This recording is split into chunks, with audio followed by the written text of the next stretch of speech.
কবি পৰী কলিতা, আবৃত্তি ক্ষীৰেশ্বৰ বৰা।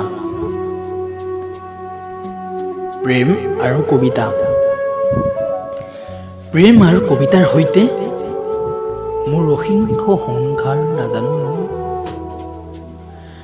নাজানো মই কেতিয়ানো সোমাই পৰিলো এই মায়া বন্ধনত। হয়তো তোমাক দেখাৰ পিছৰ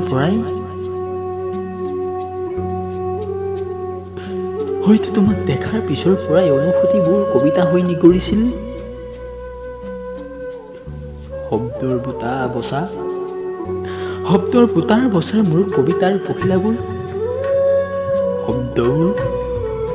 শব্দবোৰ ৰ'দ হৈ উমলি থাকক। তোমাৰ প্ৰত্যেকটো সুন্দৰ প্ৰভাত।